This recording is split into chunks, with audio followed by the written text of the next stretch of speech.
Hello. Okay, I don't have feedback this time, so I think we might be in better shape. Yeah, I think we'll be fine. Yeah.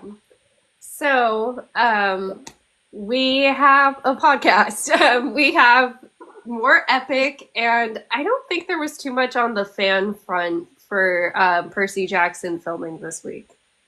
Yeah, the main thing I want to just run down is their Award. award Yeah. that they've been nominated for because dear God, Yeah. like during the last one we mentioned that the nominations for the children's Emmys were going to come out the next day and they were nominated for 16. Yeah. That's absolutely insane. And I'm trying to remember all of the ones they were nominated for. Lance Reddick is one that was really sweet that they nominated Lance Reddick. They nominated Lance Reddick, Adam Copeland, who plays Ares, and Leah, which was great for acting roles.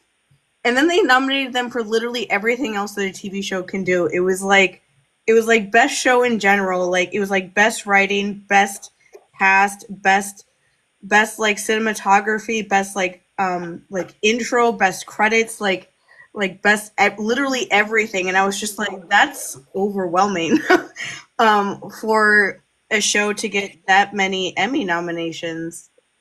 I was like, Yeah. Jesus Christ. When you sent it to me, I was like, 16. Yeah. I was hoping they would get some, and then they got more than anyone else. They were the I saw there was I forget the name of it, but there was a Star Wars animated show that was nominated 4 times. Hmm. And I was just like, what the our show is that good, but I was just like, holy shit. That is award stuff doesn't mean everything, but when you get it, it does feel good, especially to feel like it's the Hollywood in general, saying that they like the kind of things that this show is trying to do. Yeah. And considering what it's trying to do with the level of inclusion and diversity and just the show as a whole being a big cohesive unit, um all of the writers going to visit on set to see how their episodes are doing, that they work on the episodes up until the moment when they start filming them, that all of the directors meet before this the season starts, so their all directing style is so similar that you can't tell who filmed whatever episode. That's so much effort. Most shows don't put that much effort in. Most shows don't give a shit. So to see that happening, it also feels really good to remember all of the angry people on Reddit that were oh, the writing and directing and editing and cinematography, everything was bad. And it's are you sure? Are you sure? Because then there's also that they were nominated for best fantasy show, which I'm ignoring the fact that this is not a fantasy show. Whatever, they never get sci-fi fantasy stuff right. Even the sci-fi fantasy people don't get it right. This is a science fiction show because it's set in our world, just with Greek gods added in. That's science fiction, not fantasy. But either way, I don't care. They were nominated for best fantasy show for the Saturn Awards, which is the big sci-fi fantasy related thing, award thing for everything that kind of falls in that category. They were nominated for hair and makeup, their guild nominated them for hair and makeup, which was also nominated by the Emmys. They nominated them for, I'm trying to remember the last couple. The Producers Guild Awards nominated them for producing, which is always nice. And the one that was posted about today that I was happy about was Jet Wilkinson. She directed episode 5, which I think is a lot of people's favorite episode from season 1, which the chair episode. And she also directed episode, I know she at least directed episode 8, and she directed another one, but I can't remember the other one right now. She was my favorite director of season 1, and I was sad that she couldn't come back for whatever reason for season 2. But she was nominated by the Directors Guild for episode 5. for her directing in episode 5, and I was like you better fucking win that award because the directing in that episode was very good. Like I listened to a couple interviews with her where she was talking about how she like got in like the water with like Walker and Leah so they wouldn't be afraid of doing it wrong or messing up the shot, and or like just being nervous about being in water and things like that. And just like the shots of everything in her episodes just look really good. Yeah. And she gets a lot of really good work. Like she is the director for the finale episode where Charlie and Walker started like crying during their big finale scene, which was not in the script. And so like that wasn't just her, but a director is a part of bringing that out, like making your actors feel comfortable enough to get something like that in a scene when it's not even in the script for them to get that emotional. So that one made me really happy because I really liked her, and I still am gonna hope that after the all of the Emmy nominations, people are like Disney has to be like on straight ass drugs if they don't just let this show go for as long as they want. Because that's ridiculous. Like, it doesn't even matter like how many if they like what they win necessarily. It's just like a really big statement that a show in after one season can just they just decided that it was just by far the best children's show that they saw out of everybody. That's absurd. Yeah. I think that's all of them. There was so much, but all in like a week I was like, dear God. So that was really nice. And other than that, that's the main stuff that people have been talking about. Adam Copeland's really excited. He never thought he would be nominated for an Emmy. And so he's just really excited about the fact that that even happened. That's all I can remember. Yeah, but that is big. And they really would be crazy not to, like season 3, so many more people are going to jump on board for season 3 and then go back and watch the first 2 seasons, of course. And I know we haven't dived back into 4 and 5 yet, but like it's just going to keep people on the hook if they keep going. Yeah. But I know. the one they need to get to.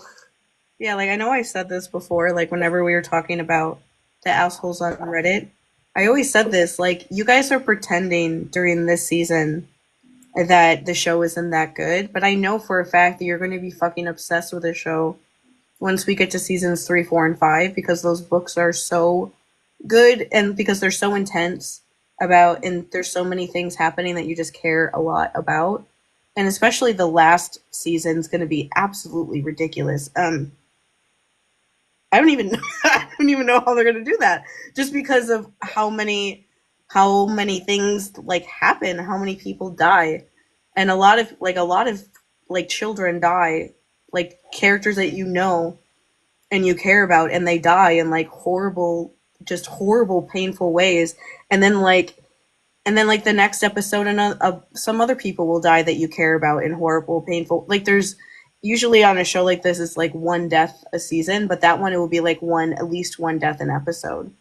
And I remember when I was reading the book, I like physically could not stop like reading it until I finished the entire thing. Because once you get into the battle, which happens very quickly, you just like it just keeps going and you don't want to stop until it's over. And so I feel like that season is going to be like that, but like really like every season is just going to improve on things because that's just what shows do. The actors will get better at their roles. Everyone will just have an eat. Like Rick Riordan has said that this season was a lot easier for them to make the show work than season 1 because they knew more of what it took and what to do and all that kind of stuff. And it's just going to keep accelerating as like the story accelerates. So it's like, do you want to like just get on board like now so that you're not one of those people that are like going back and rewatching and be like, oh, I wish I would have like been around this whole time. And it's like, yeah, you should have just like get over it now and join in. Mm-hmm. One thing that we could talk about later, but I thought was an interesting thing just to say anyway, is that there's somebody on, she's on TikTok too, but since TikTok is going to be gone in like a month, I feel like it's not even worth it to like follow her on here. But I see her on Threads. She's just like a Percy Jackson like account, like book, whatever account. And she posted the other day of a post of being like, the fact that the Percy Jackson fandom is the one where everyone's favorite character is the main character, and everyone's favorite ship is like the main ship needs to be studied. Yeah. And I'm like, we should talk about that sometime, and like actually think about why that is, because there are reasons I think for why that is, and it's just like fun to think about. But I saw that like popping, like bouncing around again, and people trying to talk about like why they like Percy and Annabeth so much when usually the main ship is not the one that everybody likes. But I will say that, at least, just to say this now, at least part of it is likely because Rick Riordan wrote it about him and his wife. And so it's a lot more like real, I guess. Like not over, like, yeah, they're in like a fantastical sort of world, but the things that they come up against are like things that people do when you're in relationships. They're not like over dramatic in like a really weird way. Like they're not, it's not like there's like a crazy love triangle and I don't know who to choose, and or any of that stupid stuff, and there's not like one of them suddenly just becoming an asshole for no reason, or weird like power relate. There's none of that. It's just, it's purely like they're both super traumatized kids, and that trauma like stops them from figuring things out for a while. But they eventually get there, and they never do anything that like ruins anything. It's just they're hurting each other when they don't understand completely what that is. Like that, I think it's funny that TikTok will be gone when we read Battle of the Labyrinth. Um, because people are going to get mad at us in that book, but that's fine. Because it's fine. Like different groups of people just get mad at us, but they like don't consistently stay the same, and so it's like easier to handle. But people who, Annabeth people are going to get very mad at us in that book, but that's okay. I already know what's going to happen because I already know what I remember from that book. And like it's one of those things of the general like fandom idea about that book is that Annabeth is the one that is being like hurt by Percy, and that Percy is the one that's like not noticing things and is like oblivious and is like hurting her feelings. And I'm like, are you counting him being in a coma after he almost dies when he's on Calypso's island as being something that he did wrong? Because he was not awake. He was almost dead. Like, he was almost dead? Like, you can't hold that against him when he was almost dead and ended up in a magical place that he had no control over. And when he got back, she just, like, was upset about that. Like, yeah, he was also upset by that. He didn't want to be there. That's not, like, a choice that he was making. So that's, like, one of those things that people are like, oh, Annabeth should have been mad at him because he did this and this and this right after he got back from Calypso's island. And it's like, am I supposed to ignore the fact that she knew when he was there that the only reason that you end up there is if you almost die? And that she was just like, just mad at him anyway? And I was like, but what about the part where he almost died? Like, hello? And so, that'll be fun. Yeah, I mean, I remember my first read through. I kind of liked Rachel in this book, and I remember it was begrudgingly because the whole high school sweetheart cheating on me thing, very around this time, and the girl's name was Rachel.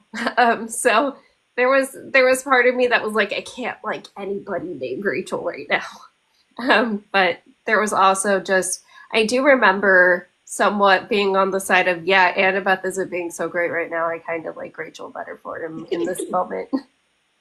Me reading the book for the first time is funny to think about.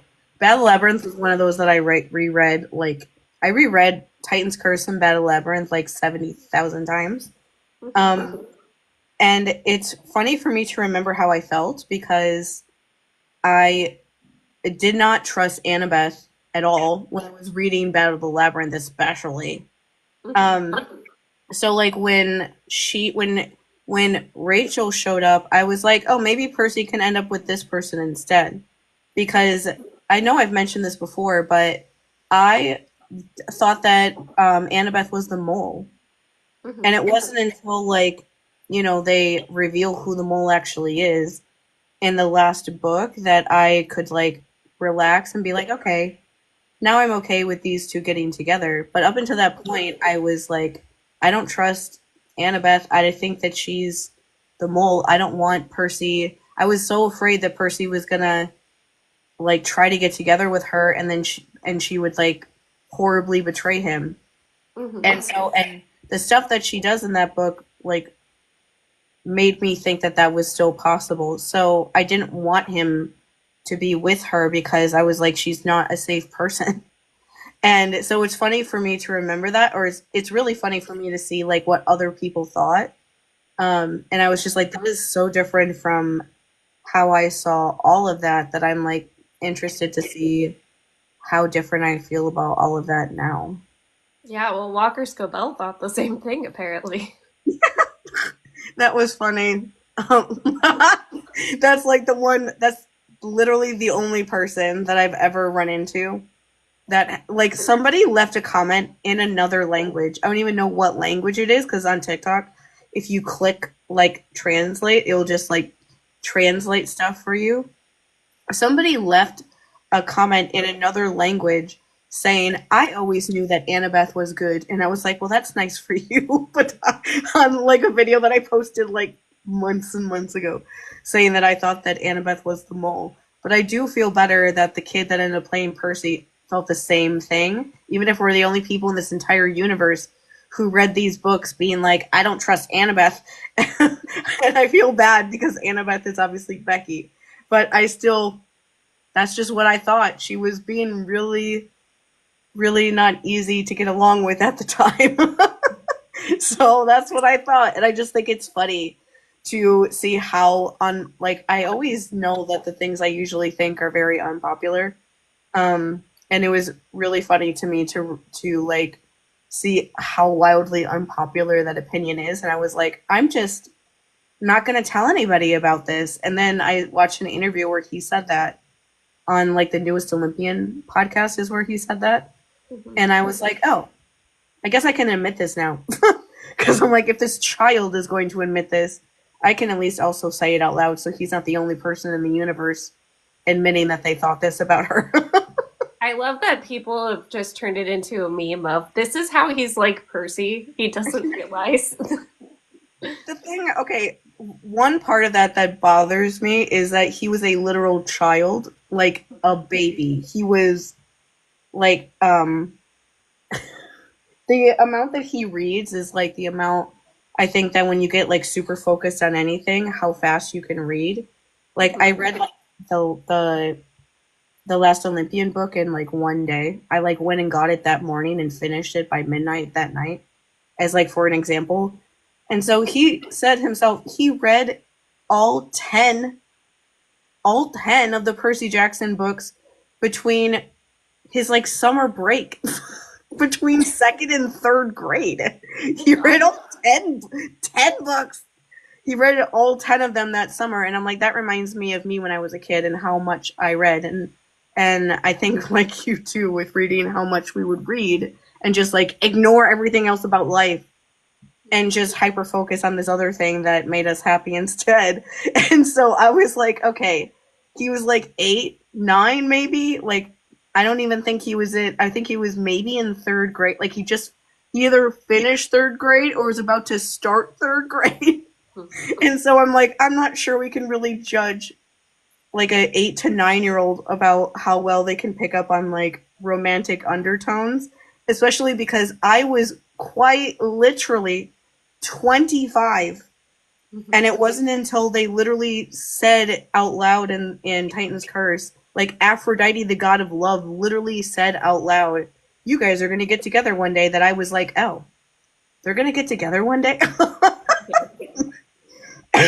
So if I was like 25 and did not pick up on any of that shit because of a million different things stopping me from noticing that, like pick whether it was like the crazy trauma, the dissociation, the autism, or the complex PTSD, maybe all of them combined. Either way, I didn't pick up on that at all until they literally had to tell me to make sure that was there. I'm sure for like the children reading the book, but that was helpful for me, the adult. So thanks for that, Rick, because I otherwise would have been like, why are they kissing? and like in like the next book. And so that's just one of those things. I always think about things so different from everyone else. It's so funny. No matter what fandom I'm in, I'll like read something and then I'll go and see what like the fandom thinks, and I'm like, why the fuck do you think that? Where did that come from? How am I thinking like this? What's going on in my brain? Yeah. Whatever. So for Epic, we're starting the Underworld saga today. And I wanted to start by giving us a little intro to Tiresias the Seer, because he's got a very interesting, like very trans kind of backstory. And so I find him to be kind of a cool, like one of the cool seers anyway. I think all the seer stories are kind of cool though, like Cassandra too, even though hers is tragic. But anyways, Tiresias, he is the son of a nymph, and she was a very good friend to Athena. And so in some versions of his mythology, he is blinded because he accidentally was roaming around after his mom left to go to attend to Athena, and he saw her bathing. And so he was blinded, but supposedly she gave him superior hearing so that he could hear birds, because, like back then, omens, birds, guides, stuff like that. So that's one version of his mythology. The other version is he has been both male and female, and that happened because he happened upon some snakes that were mating, and he whacked them. Apparently, the first time he whacked them, he hit the female snake, and that turned him into a woman. Some versions, he was a woman for several years and even had a child. And then in, like, I don't know, there's not a specific time limit, but up to 7 years in some of these stories. And then he came upon snakes mating again, whacked them again, and this time hitting the male snake turned back into a man. So having been both genders, or both, that they recognized back then at least, he was the one that Zeus and Hera came to when they were arguing. And they were arguing about who has more pleasure during adult fun time. And Zeus was like, well, it's definitely the women. Like, this is all for you guys. I don't know where this argument was going, but he was like, it's definitely the women. And she's like, no, it's the men. It's all for the men. And so Tiresias said something like, for women, it's 9 times. If it's a scale of 1 to 10, for women, it's 9 of those points, and men just get 1 point. I don't understand it the way I read it, but that apparently somehow means that Zeus was the one who he was choosing, saying that women enjoy it more, and thus Zeus wins the argument. So in some versions, that's actually the spot where he gets blinded because Hera was that mad. But yeah, they went to him for that question because he's been both male and female. And so he kind of represents an in-between space in a lot of ways when you think about it, because he's blind, but he's a seer. He has been both male and female. he has, like in this version of the story we're about to get to, he's kind of in between life and death because he can still see the future for them, the living, even though he's in the land of the dead and he's dead himself now. Um, but yeah, he's also part of like a lot of really big myths. Like he's the one who told Oedipus what was going wrong in his kingdom. I think he was the one like doing all of the seeing for them when they were off in Troy. I don't remember how he died though. So I'm not sure when he died between some of the Troy stuff and to where he's in the underworld in the Odyssey. Hmm. That's it. I can't get over Zeus in any realm being like the man that's like, no, I want to please women when I have It's sex. probably more of the I think that I do. Like I Yeah, think like that I'm really good at this. I am man, and I am so amazing that women have to be Yeah. pleased by him. Maybe that's the only way I can imagine. Because I'm just like, who are you? You would never. You would never think that. Like I mean, you're we could go through your yourself. escapades because, like, Goose, you turned into, or no, like, you turned into a swan at I one was like, point. didn't you have sex with like animals at one point? Yeah, Like, like the golden shower for or what, oh yeah. Danae, Perseus's mom. Like, what? That was enjoyable. Okay. Yeah. I was when you were saying that, I was like, this is a really special form of misogyny. Yeah. Like, it has to be that all of the men sit there and argue like, oh, the women definitely enjoy it better because we're so good at doing this that you guys definitely like it more than we do because you guys could never be as good as we are at this. And like, I don't even do that, and I know that that's not true. Just from what I see other, you know, women say, especially women that are straight. Yes. Yeah. So that whole part of his backstory is just like it's really silly and also kind of cool. Um but yeah, so at some point between the Trojan War and the Odyssey, he died.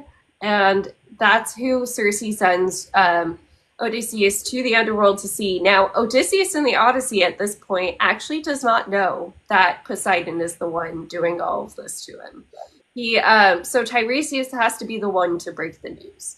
And I mean, they kind of so the first song that we listened to for the Underworld Saga was the Underworld, and they kind of hint a little bit at what happens, which is Odysseus is able to talk to not just Tiresias but a few other key people.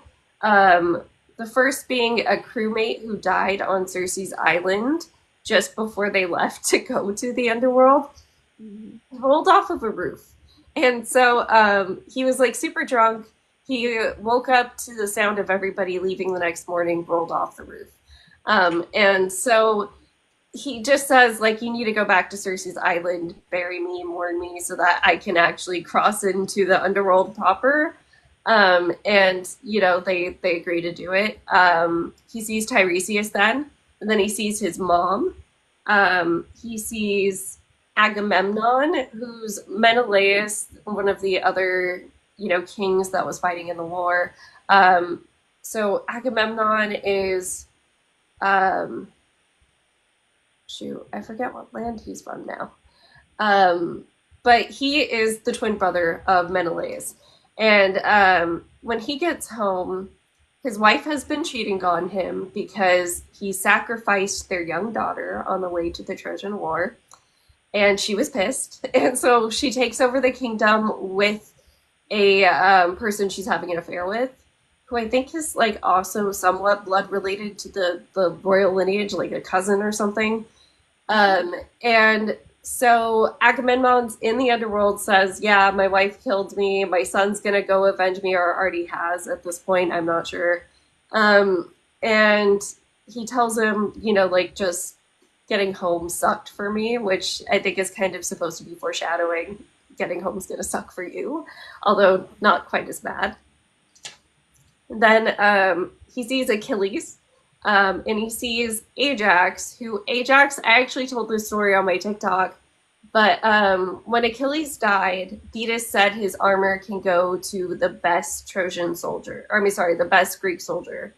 And they decided this contest, in one version at least, by having Trojan prisoners say who they were most afraid of between Odysseus and Ajax, because they were the top like two, and they were more afraid of Odysseus. So he wins the armor. Ajax gets pissed. He tries to take out Agamemnon, Odysseus, and Menelaus in their sleep, but Athena steps in, drives him crazy, and convinces him that their cattle are the men. So he then he unalives himself because he's so ashamed of what happened. So in the underworld, Odysseus runs into him. Guy's still pissed, refuses to speak to him, just walks the other way. And I get it, you know. But anyways, in the underworld, they're sailing into the underworld. We get Odysseus having PTSD flashbacks, which we even get some of in the lyrics. So all I hear are screams. In the lyrics, they point out that 558 of his comrades have gone so far, are in the underworld for other reasons, so to speak. And part of the lyrics now are hinting at like songs that are coming later, like when does a man become a monster? So being in the underworld, like the very act of being in the underworld, seems to be like putting his brain in this place. It's interesting to show how the underworld like affects him in that way, just like being there, because there is like a bit of it of like you're alive, you're not supposed to be seeing this. This is not meant for you. Like Percy Jackson makes kind of light of that with them being like, why are you here? And them and Percy making a joke and being like, we all die one day. And things like that, and them and him just being like, anyway. But it is true that like no one who's alive is actually supposed to see this stuff. And I do wonder, like, it is a good point to make of like, if you do see that stuff, especially if you've known people that have died, it must be like really weird or just affect you in some way, because you're just not supposed to be experiencing this yet. Mm-hmm. And it's just strange to imagine seeing people like, I wish I could do that so that I could like murder my dad when he's already dead. Like that's what I would want to do. Like I would want to go to the underworld and find him and hurt him whenever I want. And yell at anyone else who happens to be near him, and then run away, and then come back another time when I want to do that again. But like Odysseus is actually sad about the people that are dead in his life. He's not like wishing they were alive just so he could punch them in the head. And so that's a different sort of feeling of, and it's interesting, I'll say, about how it affects the choices he makes. I'm really not sure what I think about that completely. I mean, I know what I think about it, but I'm like, am I being too harsh? I guess we'll see with like how we go forward with like the rest of Epic after this. Oh, before I forget, I did want to say that one of the videos by Jorge that I did see is that he's putting out like the last, I'm pretty sure it's the last saga because it's the Ithaca one on Christmas Day. Mm-hmm. And so he'll be finishing it like right around the time when we'll probably be finishing it too. So that works well. Yeah. He's decided to finish it when we've decided to watch it somehow. Well, and most of his key audience is on TikTok, so there's kind of a time limit. Yeah, like, let's go, dude. Like before, like he definitely has a YouTube channel, but people found it on TikTok and they see it on TikTok and they make videos about it here. It's just not going to be the same somewhere else, because everything is going to be more like separated on any other social media app. But yeah, that's all I can hope for at this point anyway. For Odysseus is that being in the underworld somehow did something really bad to his brain that can one day maybe be fixed. Yeah. That's it. Yeah. I kind of like what they chose to do here with his encounters with people because they definitely cut down the amount of encounters he has, but this version of Odysseus really is hung up on the fact that so many of these souls around him are souls that he feels responsible for being there, in one way or another. You know, because like at least in this version, everybody that he took to Ithaca made it out of Troy, and so all of those 558 were lost on the sea. Mm-hmm. And is this a song, or is there a different song when he like sees or hears his mom? It's this And song, yeah. So first encounter he has is with Polites, which is the comrade that sang the Open Arms song. And that's very lighthearted, but that's like the representation of the crew. And then it's his mom, who her name is Anticlea, and yeah, she speaks of waiting for him. yeah, and that's just him talking or like seeing her there and realizing like you're dead and I didn't even know that. Like that is like a I can't think of examples right now, but I know that things like that have happened in a lot of other like fantasy sci-fi things Mhm. where somebody is somewhere where the dead is and then they see somebody there that shouldn't be dead and they're just like staring at them like why are you here? Like I don't even know what happened to you sort of thing.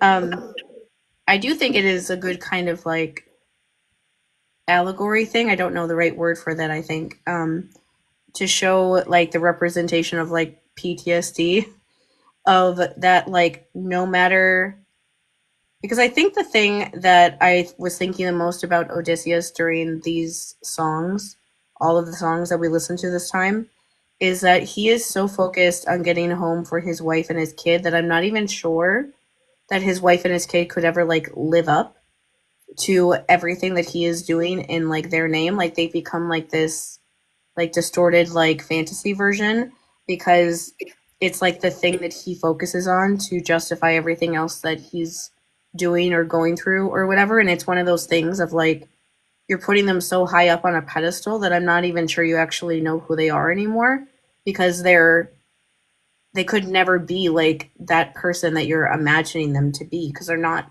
perfect people, they're actual people. And life is like happening while you're gone. And that life is likely not going to like um match up with like the idea that you have of them in your head. Mhm. Like this is an extremely random reference, but it's the only thing that I can think of when it comes to like this sort of idea. But BBC Sherlock, they did a whole thing of Sherlock like dying, where you think that he dies, and then you find out the very end of the episode, which is in the original Sherlock like stories and stuff too, that he didn't actually die. The TV show was done by Stephen Moffat, who like is a very mean person, and so he had he had Sherlock be gone for like over 2 years, and John, his best friend, thought that he was dead that whole time, and then he shows up after 2 years and is like, "Hey, I'm back. We can go back to like the life that we had before," and it's like we can't do that though, and like that show did not do that storyline well in any way, shape, or form. But I've read a lot of fan fiction about it since then, and it's the basic idea of like you can never like completely go back to who you were before, and like life will continue on. People will do things when you're not there, or just life will continue to happen. You can't just like go back to who you used to be at a certain point. And I feel like that's kind of what he's doing here is he's trying really hard to do that. He just thinks like if I just find a way to get back home, I can just go back to who I was. And it's like that will never ever happen though because that's impossible, and that's part of the difficulty of like PTSD or complex PTSD or other like trauma related things is that you um I mean I will admit I definitely hate like legitimately hate when people online do like the trends every once in a while that are like, oh, who were you? I miss the person I was before I was traumatized or whatever, because that doesn't exist for me. I there is no version of that. Like I was born into that, and so there is no before. Like this is just me, and so I get like I hate it because I hate being reminded that there are some people that have some of their life that was more normal before things went really bad. Things were just always bad for me, and so there is no like version of me that wasn't going through something like that. Um, there just isn't that. Like there's memories that I started having when I was 2 of things that scared me that my dad was doing. And so there is none of that for me. And so I feel like though Odysseus is somebody that did, he had a good part of his life where he did have like a before, where he was more normal. And I think he's like almost idolizing that life in an effort to try to like get back to it as soon as humanly possible. And it's making him do some really interesting stuff. That's all I can say about that. Yeah, well, and in all fairness, he has been at war for 10 years, and then at least from what he said in one of the Cersei songs last week, 2 years on sea at this point. So, I mean, before time could just be before I had to go through all of this shit. Uh, Yeah. I'm yeah. so, I'm so weird when it comes to characters going through stuff like that because I don't mean to sound like rude or whatever, but even though it's like an over dramatized like magical world, I'm like, yeah, I've done that a lot. So like get over yourself. Like that's what I mean. Like I don't mean to be mean, but my life has been like that.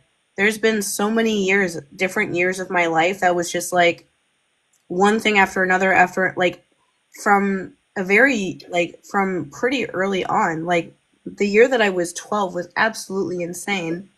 Um like and that was just when I was 12. The year when I was 16, 3 out of the 4 grandparents that were still alive all died in 6 months. And like I was also 16, like that was when my dad moved back in with us, and then September 11th happened, and then a week after that one person at my school died by suicide, and then 2 more died by suicide in the next like month after that. It was just like relentless, and that was just when I was 12 and when I was 16, and that doesn't even count all the years from going past that. Every couple years there's just always a year that just one thing after another just keeps to happen. Like I mean like a year ago right now, it was just like I remember like October of last year, like I had to put one of my cats down, and then 2 weeks later I lost my job out of nowhere. And then 2 weeks after that my uncle died from cancer. And then like 2 months after that, the other cat that I had died. Yeah, And it was that's a just lot. yeah, and it was just like one thing after another. And so that's just kind of been my life for one reason or another. It's just kind of been like that. And so when I see people like struggling with it, I'm like, get where is what is going on? I'm like, oh, stop it, stop, because I feel like I can judge them that way because I know exactly what that's like. And I'm like, you don't have to be like this though. You don't have to like start letting this stuff change you in a really bad way because I know that it's possible. It does change you somewhat, but it doesn't have to make you change like just fundamentally like who you are as a person. And I know for a fact it doesn't. And so when I see people doing that, I'm like, you're dumb. And I just wish I could like jump in and just like slap them around a little bit and be like, what are you doing? Like, stop acting so crazy. Like, yeah, a lot of bad things have happened to you. Now you're making a lot of really bad things happen to other people that don't deserve it. What does that prove? Like, does that make the things that happen to you any better? No, it does not. Let's see. So yeah, we hold on. I'm trying to see. We left off with he talks to Polites, he talks to his mom. His mom is talking about how she died waiting for him. In actual Homer, she specifically states she died of grief waiting for him. Like because it's been so long. And hearing Odysseus in this part say the words, I took too long, adventured too far, like with his mom's shadow not really hearing him somehow, but also still knowing that he's there because they do embrace at one point. Like you kind of like started talking about it, but it definitely is like a transformation of this is his old life, like or this is not only like the point where he's thinking back to that old life, but it's where he transforms into a worse version of himself, but like yeah, like the trauma trigger just snaps in him. Hmm. And I will say, at least your mom being like, I died waiting for you because I was so sad that you didn't come back is a pretty intense like thing to be told. I'm not really sure if it was the best idea to tell him that. To tell somebody something like that. I don't know that I would exactly do that, but I'm not really sure that like dead people think about things like that anymore. Or if they're just gonna like say what they want to say when they see you, when they don't expect to have a way to talk to you. Um, I will say at least that was like okay. Like my mom, I've been gone for so long. I almost like I know that this all started when they were already in Troy, obviously, but I almost just like wonder like what Odysseus thought when he left. Like, did he think that he could leave and go do this war and just like come back and everything would be fine, or that Yeah. he would be gone for very long? That just They feels like that's just such like a naive sort of way of looking at things. I think that they thought that they had enough of a tactical advantage with how many armies they were bringing with them that it wouldn't take long at all.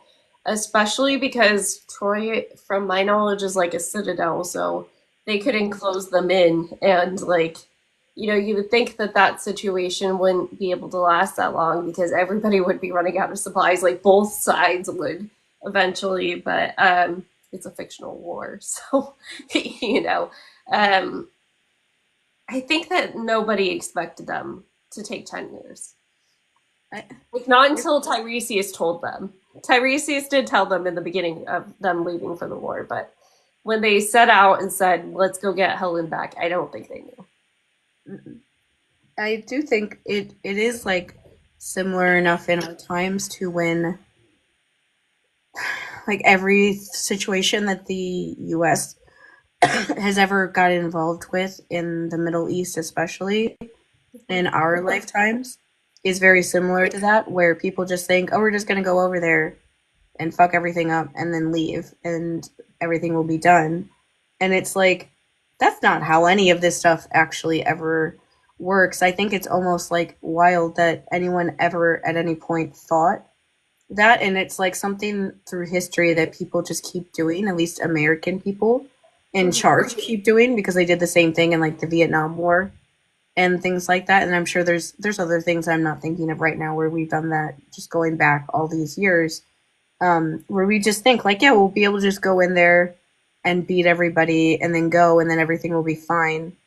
It reminds me a lot of people who like join the military in some way out of like college or high school or whatever.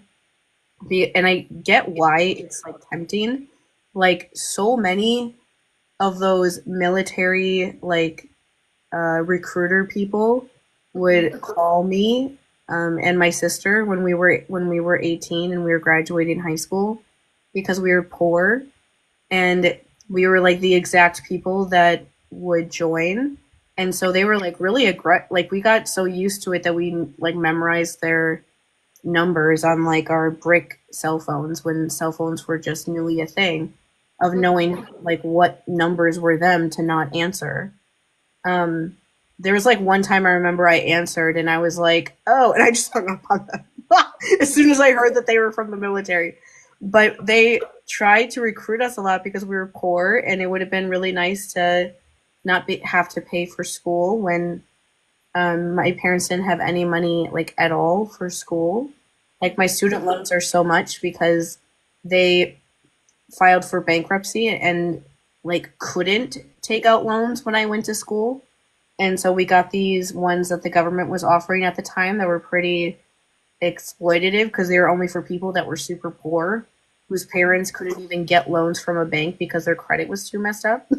Um, and so I think about that like that's a lot of people like that who like think they can join the military for a couple years and then they'll be able to go to college and just like move on with their life and they like forget about the fact like you're joining the fucking military and you're about to like experience a lot of really difficult things and the military definitely doesn't like set you up, it doesn't support you in any real way. And so after you're done you're going to have to figure that out completely on your own. And it reminds me so much of that sort of feeling with Odysseus and his men that are still alive of like they thought that they could just go to Troy and like win and then leave. And it's like, of course you can't do that. Of course it doesn't work that easily. And now they're in the middle of realizing how hard all this stuff actually is. Yeah, I mean, also, well, Odysseus didn't really want to go to war. He tried to get out of it. Yeah. But Menelaus and Agamemnon were like the spearheads of that, of getting them into the Trojan War and pushing them through. And Odysseus, for as much as he didn't want to go, he ended up being a sort of, I don't know what to call him, because like there weren't military positions like that, at least in like when you're reading the Iliad, it's not recognizable other than the kings that like kind of represent each land. But like hierarchy amongst Menelaus, Odysseus, and like that's hard to decipher. But he kind of, I would say he's underneath Menelaus and Agamemnon, which feels very high up. Mhm. Yeah, he became like a really important person. Yeah. That's kind of the weird thing about him is that he didn't even want to go, and then he ended up being one of the most important people in the entire thing somehow. Um, and now we're sitting here like, how did I end up here exactly? Yeah. Well, so the next song is a big divergence from like our source material, which I will say again, I know I'm the classicist here, so I will say it again. I don't care that it's a huge like diversion from it. It kind of has to be at this point because they took away the fact that Tiresias is the one who tells them that Poseidon is the one that's torturing you right now. And so what else is he gonna tell them? You know, like what else is there for him to tell them? So this version of Tiresias in No Longer You, he says he's not gonna help Odysseus. And he says that Odysseus is no longer destined to get home. Which like this kind of was crazy out of left field for me, but is interesting. Yeah, like is he just saying that because he wants to get like he wants to get back at him, or because it kind of feels like that because we know that that's not true. Mhm. So it's like, did he think that that was true, or did he just say that because he just wants to mess with him? I don't know. Yeah. So the actual Odyssey version was he says Poseidon's the one that's mad to you, but he also gives him a warning for ahead of the journey, and he says, you know, like you can't really do anything about Poseidon, you have to ride it out. But once you get to Helios's cattle, by the way, don't let your men touch them. If they harm any of the cattle, nobody's gonna make it home with you, and you're gonna go home on a stranger's ship to ruin.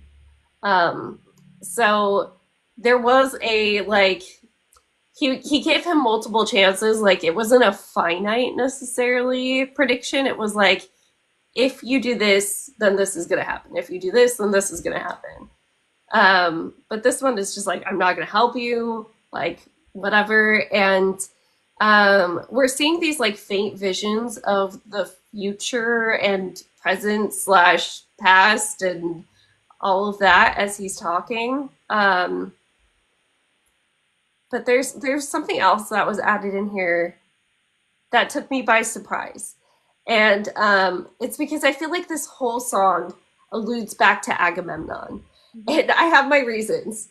So one of the things that Tiresias says he sees is he says, "I see your palace covered in red," which we know is probably the suitors. Um, but then he says he sees Penelope with a man with a trail of bodies.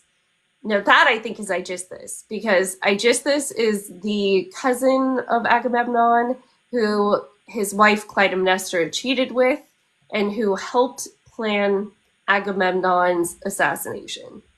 And so I feel like that was an allusion to Aegisthus is going to come and try to take your wife too. Especially because they didn't put Agamemnon in this underworld part where he actually belongs. Mm-hmm.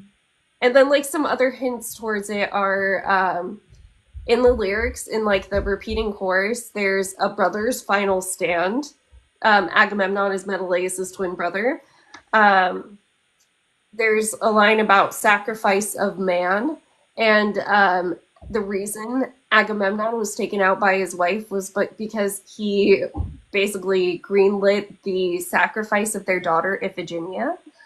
There was another sacrifice that happened leaving Troy with one of the Trojan princesses, Polyxena, that's supposed to be like kind of mirroring that situation, but Iphigenia is the main one that people talk about when it comes to that story. And past romance, I was thinking like, because my first thought was Paris and Helen, but then like Clytemnestra and Aegisthus being lovers before they both got vengeance wreaked upon them by Clytemnestra and Agamemnon's son Orestes. Like that's how that cycle finishes off. So past romance could be maybe they're already gone too, and their past romance. I don't know. So I feel like that whole song, I was just thinking of Agamemnon the entire time. I'm really glad that you said that because I don't know enough of that stuff where I was just like, what's going on? Yeah. Why is he talking about this stuff? It's like more fun for me to not remember any of the Greek myths super duper clearly, except for the ones that for whatever reason I do. Mm-hmm. You just like tell me what I don't remember. Or like what is missing. It's more fun that way. But that does make that song like more like foreboding almost. Yeah. Foreshadowing, like in a way of like many, saga or a few sagas probably down the line. Suddenly that song will probably come back in some sort of way when all of that stuff like comes and like brings everything back again for Odysseus, which should be fun. Well, and it's probably going to be in the newest segments if that's when he gets back to Ithaca. Because him taking vengeance on the suitors is going to be interesting. I'm curious to see how Jorge is going to portray it. Mm-hmm. But and yeah, I'm interested to see too how like the animators and stuff will do it too. Because I know that there's a playlist that somebody sent me. That we've been going through in order, and the person is on TikTok, and I just saw a video from them like yesterday where they're talking about how they update their playlist when they see like a new version of a song that they like more. They add that one in instead of like another video. So people keep coming out with like new versions of like animated versions of the songs, and so it's kind of fun that we waited this long to listen to any of them because we probably are getting to see like a lot nicer versions of like the animated stuff because that stuff takes forever. Like, oh my god, I like never had like a thing, iPad or whatever to play with like Procreate like that. But the few times that I've tried, it takes 70,000 years to make an animation that looks anything relevant to anything real. And so I know that making those videos takes a lot of work. And they're all doing it just for fun. Yeah, and they're doing a great job. Mm-hmm. Yeah, I feel like I'm really like hooking on to this Agamemnon reference because they took him out of the underworld scene and because of Coming Home in Ruin. I mean, what worse ruin can happen, but you're gonna be unalived when you get home by your own wife potentially. Oof. Yeah, no. The wife that you're been like, I'm coming home for you, honey. And then you get Yeah. home and you're like, like I just thought of like a reference. It reminds me of the did you ever watch Castaway with Tom Hanks? Yes. Where he ends up stranded on the island? That like he gets off of the island finally after many years and his wife is like married to somebody else, like one of his close friends. And so that's kind of how that movie ends with him literally standing at a crossroads, like on a at like a at like on a road with like four different roads and just choosing which one to walk down because his wife is now gone. And it's one of those weird things of her memory was something to like keep him going when he was stuck on that island all those years. Hmm. And so now that he's back, he has to like rebuild his life because, she was not stuck in that static place like he was. That's like kind of the general thing that this stuff reminds me of so much of the idea of like, oh wait, life was like continuing on when I wasn't here. Like I know that that's true, but it's just like really weird when you have things like that happen and you have to like figure out how you feel about all of it. Well, and kids are such a huge way to mark like the passage of time. I mean, you've seen it now with your niece where like if you don't see her for a while and then you see her and she's like so much bigger and you're like, what the hell happened? Um, Yeah, like with he's that, been like gone from Telemachus long enough that he went from being a boy to like a teenager, you know? that's like wild. Like, my aunt is supposed to come here this weekend for Christmas stuff, and my sister and I were talking, and we're like, we should just have her come to like my sister's house and just like play with my niece because she's never really been able to just like hang out with her very much since she was only a couple months old. And she's so much bigger now and can like walk and talk and has her own personality and things like that that is really funny to see how that stuff comes out. And she hasn't really been able to see any of that really.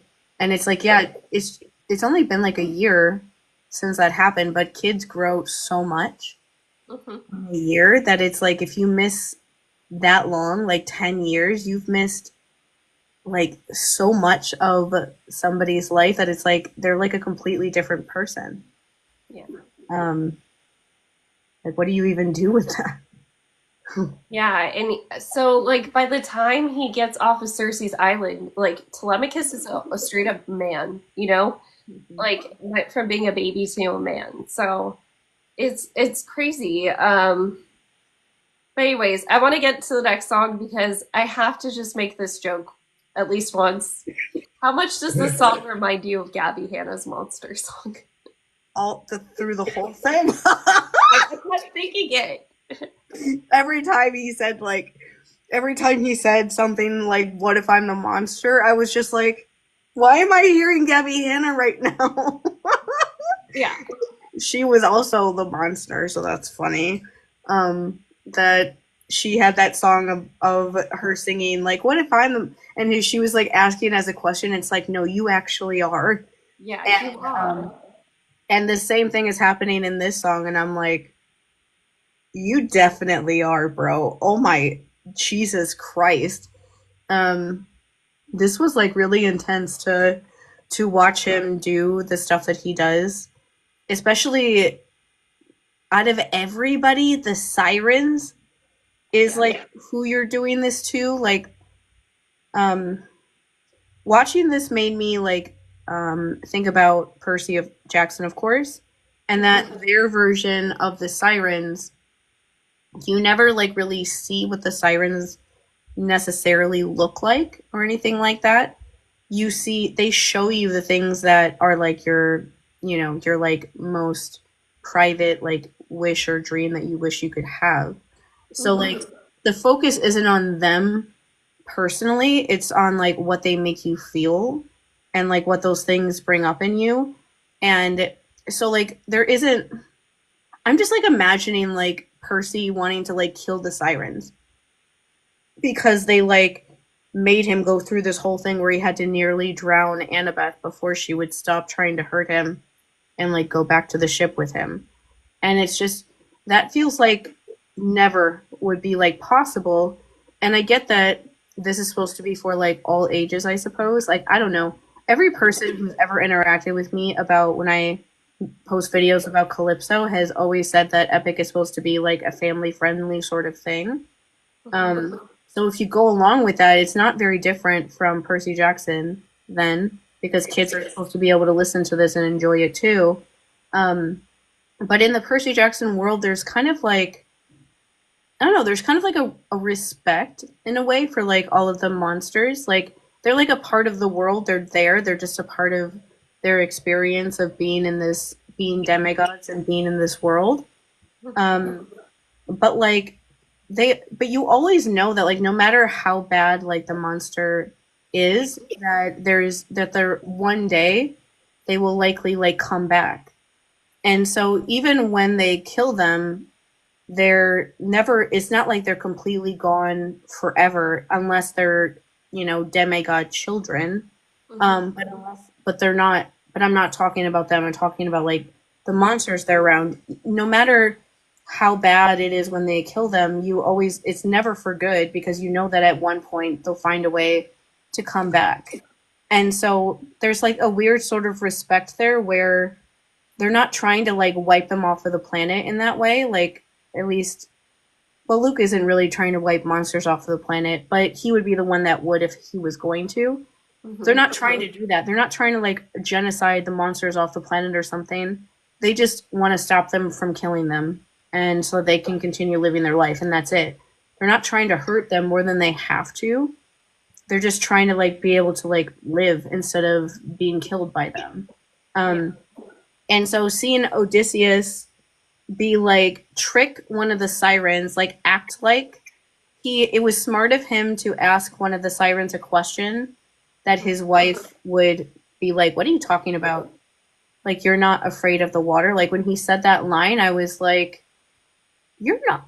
How is it?" And I was my like autism part of where I like take things at face value. I was like, "Is that true? Like how Yeah. could that be true?" And then at the end of the song, that's like the thing that makes you realize that you're supposed to realize that's not true. And I was like, "Oh, okay." Yeah, Um, we're skipping over a little bit there. The monster one. So this is, yeah, it was essentially Odysseus. Maybe I'm the monster. Um, but I wanted to call out a couple lines. I mean, so we have the PTSD happening still because he says, "I'm surrounded by the souls I've lost." Um, but also, I thought it was interesting. The very next line, too, is, "I'm the only one whose line I haven't crossed." And so for him to recognize, like, I have done things I never would have thought I would do that, like, everybody has trouble with. I think he's recognizing even his crew at this point. And the only person that's been okay with everything I've had to do is me. Like that was pretty crazy recognition. yeah, and like the line that he said about um, like the line where he talks about like throwing a baby Yeah. off of like a the out of a building or whatever the phrase that however he phrased it, I forget right now. Um, but it was he just says it in like a whatever sort of way. Like if I have to throw another baby out of a window, I'll just do it. And it's like, geez, that's Yeah. like the worst thing that you ever did. That was like the thing that made you feel really human in the beginning, and now you just like don't care, or you're like at least acting like you don't care.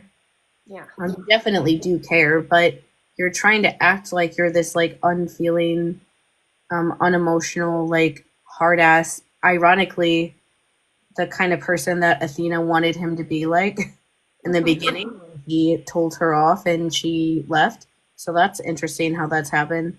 Yeah. Um, but it's like that's not you though, and I don't know why you're trying to pretend like it is. Besides that, you're just trying to convince yourself that you're this person because you're like, well, I've done really bad thing. It's like weird because this reminds me of some like abusive people of the whole thing of like, oh, I've done some really bad things, so who cares if I do a lot worse? going forward because I've already done a lot of really bad shit, so there's no going back at this point. And so I might as well just like double, triple, like quadruple a million times down what I'm doing because I'm already ruined forever, so why bother stopping? And that's like how people end up doing the worst things you can possibly ever imagine. So that's kind of the way that they think about it in a very like black and white way of like, oh, I'm already like ruined for life, so I might as well just like do whatever I want until I die and not care who I hurt because I've already hurt everybody so much. Who cares? And it's like hearing him say stuff like that. It was reminding me of how we were like comparing him to all of the other like heroes and stuff in other books and TV shows and movies and things. And just, I was like going through all of them and remembering how none of those people did anything like that. And I was just like, you're not like a hero anymore. I don't know what to call you. Because you're not really a villain either, but you're not a hero anymore either because they just would never do things like I'm just like imagining like to compare like the stuff I was trying to remember like in Lord of the Rings if Sam just like left Frodo after he kicks him out and like in the Two Towers when he believes Gollum and just is like, well, I forget this guy. I'm just going to go and try to help other people or I'm just going to go back home because he doesn't want me here anymore. So why would I stay? And it's like that sort of thing. Like that would be like disgusting if that happened because it would be so wrong. Or like if Zuko tried to take Azula out when she was like wailing on the floor, crying, having a completely mental breakdown, collapse completely. It would feel so wrong watching him do that. And that's the kind of stuff that he's wanting to do now. And it's just, I don't know how to feel about watching like our main, it's really interesting watching a main character do that. Like one of my favorite book series that I haven't read in a really long time. So who knows if I would like it. I think I would like it still, but you never know. I could have different thoughts now that I've dealt with everything that happened to me in my life. That happens sometimes with me. There's this one book series called Red Rising that is, I remember really liking it a lot. And it's a very like kind of dystopian sort of thing about like a governmental uprising sort of idea. But it's much more real where it shows like how messed up doing that kind of thing actually is. And how if you're in the middle of that, like if you're the one doing like kind of accidentally becoming like the center of it, that it would never be like how the Hunger Games depict it. It would be really messy and ugly and you would have to do a lot of really horrible things. And like the main character in that book series is not a nice person. Like you read his thoughts and you're like, what the fuck, bro? But that's like what makes those books interesting is that he's not a good person. And through the book series, he goes through a lot of really bad stuff that kind of like pushes him one way or another. And you like want him to be a good person, even though the world is like trying to make him not be. But you know the entire time he's not like the hero. He's not like a good person at all, but you still want to root for him because you want him to be one day.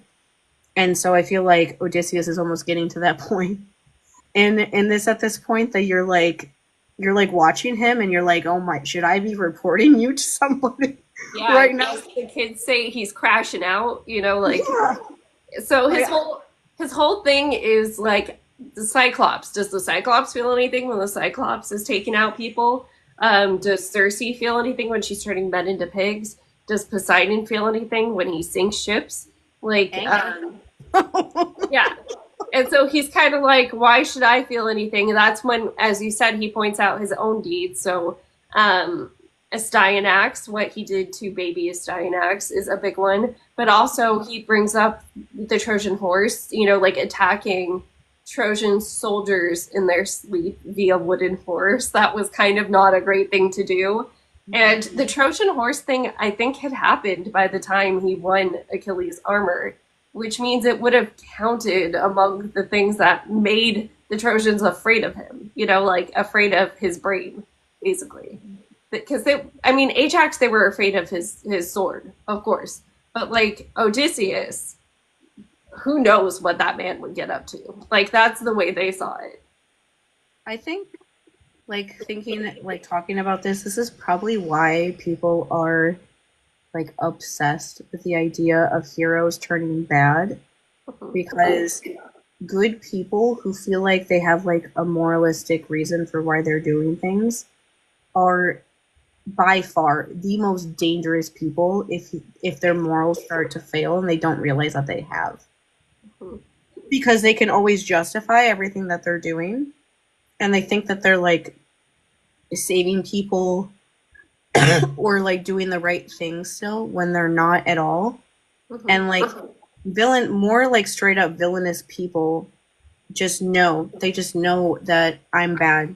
I don't care about being a good person. I'm not doing this to save anyone.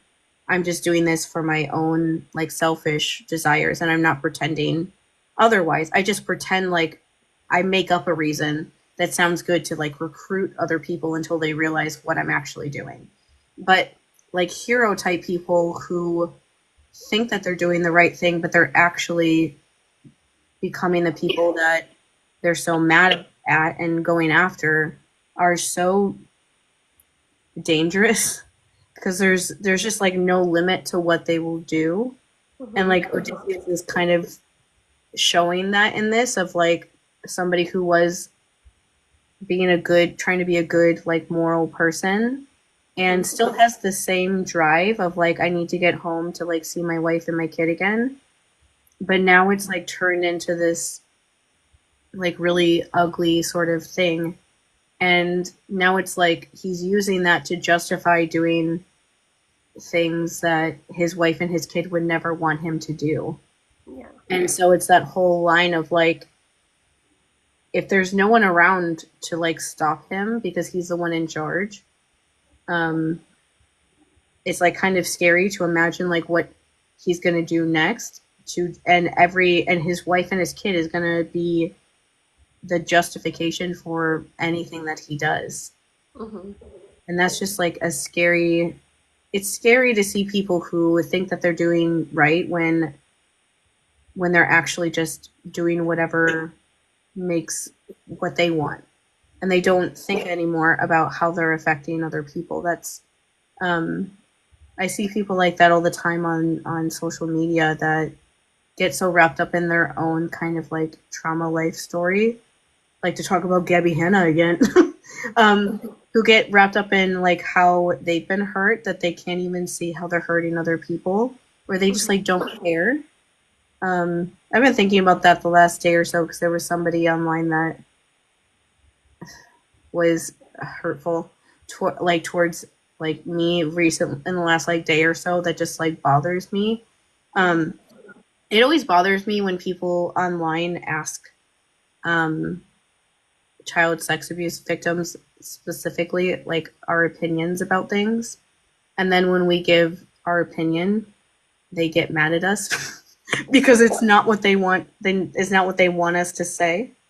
Yeah. And it's, if you actually want like feedback, you should like want feedback, not just like want us to say what will make you happy. Yeah. And that kind of thing happens sometimes, where people say they want to help us until we're like actual people and they don't want to help us anymore. And so that's the kind of thing of what this sort of idea reminds me of Odysseus being like, oh yeah, I want to be like a good leader and a good person and all this sort of stuff. But now it's more of like, now I don't care anymore. Now I just want to be able to go home and see my wife. And I don't care who else I affect in the meantime. Yeah. Yeah, you know what kept coming to mind as you were saying that was Death Note. Yeah. Death Note is the ultimate example of someone thinking they're doing something for the greater good of humanity, but they're really just off their rocker and like 100% doing it for their own enjoyment at some point. Death Note. Where is Odysseus's paper, like potato chips? He needs his potato chips. Like, what was it? Oh, when somebody liked to comment on this video from like over a year ago, it was when like the Titanic sub, like, you know, was the definition of irony and blew themselves up right next to the Titanic. And like somebody made a video about death with like the Death Note music, being like, okay, who has a Death Note? Who's killing all the billionaires?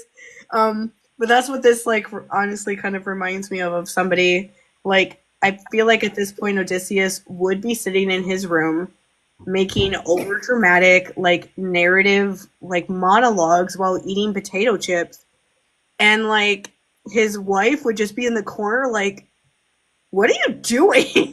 Like his version of Elle, and just being like, what's is like I feel like Poseidon is like his version of Elle in this story, of being the one that's like, but you're being awful, like what if you stop now? Mm-hmm. And he's like, no, I'm just gonna keep going. It's like, okay. Yeah. Let's see. But yeah, I mean, that about covers the song Monster. Then we get kind of like an abrupt tone shift, surprisingly, with a song called Suffering that's very lighthearted. And it's like, it's the calm before another situation happens, in essence, because a siren is pretending to be Penelope. Like, it becomes apparent to me, at least, pretty quickly, that it's apparent to... it's not really super duper duper apparent until he starts like playing around with the siren, I guess is what I would say. Let's see. So one of the things that caught my attention first was I wouldn't have caught the like, oh, Odysseus saying he doesn't know or he doesn't like swimming thing that he says to the siren and she just goes with. I wouldn't have caught that because this version of Odysseus is so different than canon Odysseus that I'm like, maybe he doesn't like swimming? I don't know. But I did catch the siren saying something about a daughter, and he doesn't correct the siren. And that's when I was like, something's off here. Like, that wasn't just to make the lyrics fit the line. Mm-hmm. Let's see. But yeah, Odysseus keeps avoiding the water. And he decides to ask this like version of Penelope how she would get home if she were him. And the Penelope phantom says, I would go through Scylla's lair. And Odysseus says Scylla has a cost, the cost of Scylla being 6 people because Scylla has 6 heads and will grab 6 men off of the ship. After this is when the Penelope, the version of Penelope we're seeing, has claws and teeth. And, like, she's sharpening the claws on a starfish at one point, but, like, there was a zoom in on teeth and claws. And after this, we see Odysseus grab an arrow. So I was kind of confused because, you know, in most versions of the Siren story, if you don't have some sort of hearing, you know, like hearing, I wouldn't say blocked because Jason and the Argonauts don't get through by blocking their hearing. They just blast Orpheus, like playing his lyre louder than the sirens. So, I mean, you just need to not be able to hear the sirens in particular. And it seems like he can hear the siren because they're talking, but he's not chained up. And he's still like 100%, even though the siren looks like his wife and is like, I will get rid of your suffering. Please come to me. Come in the water. Come kiss me. He's still just not falling for it. I don't get it. Like, that's what confused me about it being a siren was like, oh, shoot, is he going to fall for the siren in this version? I feel like the only way to explain him not being like, you know, anything, like they don't have to tie him up.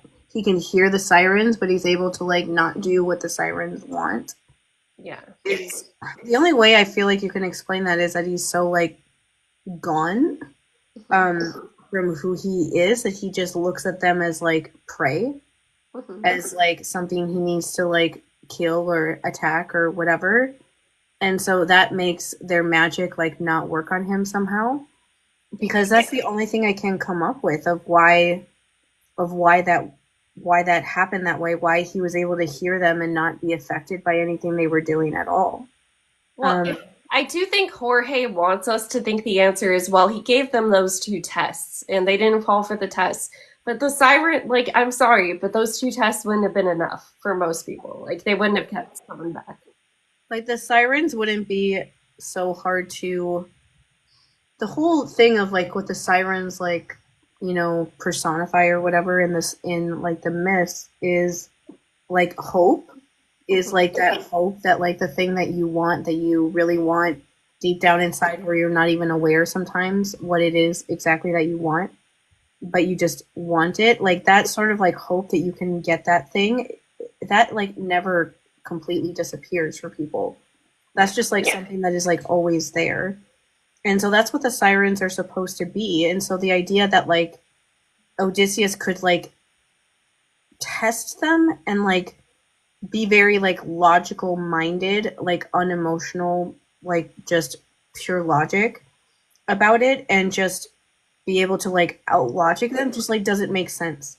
Because it's like, what about, like, you always have that hope that that really is your wife, or that they know another way to get home where you can get home faster, or just the things that anybody would want. And so the only way I could ever explain why none of that stuff matters to him anymore is that he's so like disconnected from his actual self that he just like is able to like just not care enough where it doesn't affect him anymore, because otherwise it really doesn't make any sense. Every single person ever has something that they really deep down inside really want and really crave and always want, that is just something that hits on like who they are as a person. Like if Annabeth and Percy Jackson could like have all of that, what she did happen, and not like stop herself, like she is also a very logically minded person, and none of that mattered though, because she's still a person, and she was still a good person, and wanted wanted the fantasy of imagining like her parents and Luke and her being a family, even though rationally she knew that that was like never going to happen. It doesn't matter. Like those sort of thoughts or like beliefs or like just wanting that like supersedes all of that. And so it's like honestly a really like the biggest red flag in the entire world that could ever possibly exist, that this Odysseus is just like, I don't care about any of that anymore. I just want to trap you. And it's like that's actually dangerous, that you don't care about anything anymore. Yeah. Well, and then that brings us into the next song, another tone shift, extremely dark, darker than the underworld even.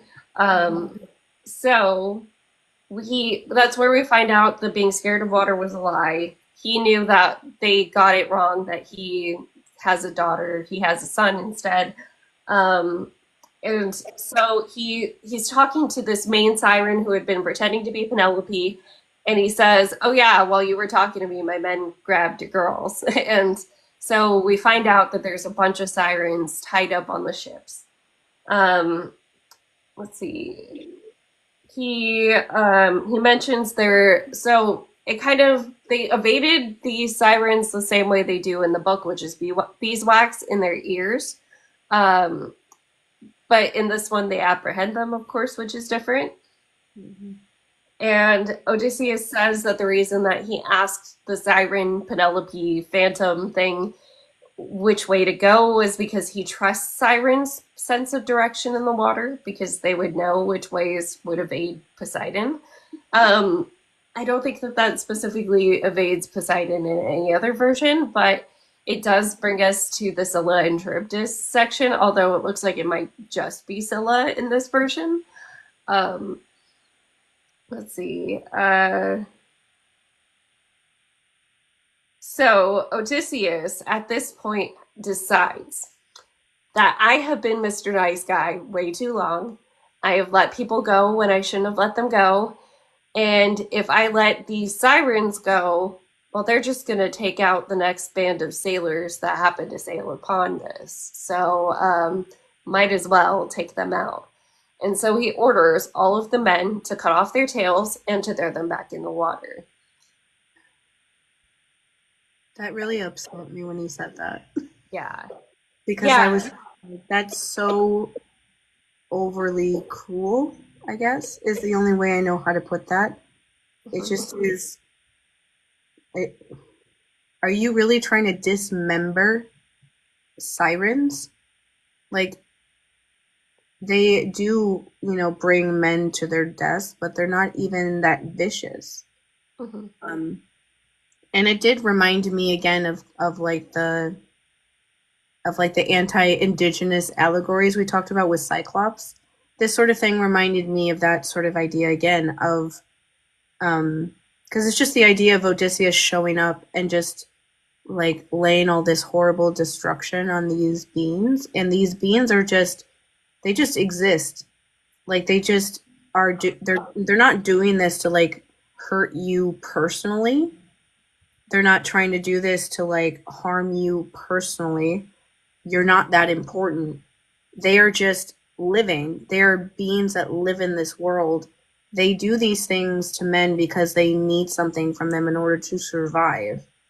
That's why they're doing them. And so being like, well, since you wanted to hurt me like this, I'm going to make you suffer, where I'm going to dismember all of you and then just throw you back into the water so you like drown slowly, I guess, or just are in a lot of pain regardless.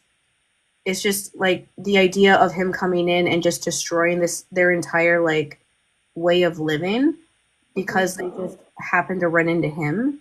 It's like, how are you not like a monster if that's what you're doing? Like the idea of, well, since you're here and you're in my way, you deserve whatever I can do to you.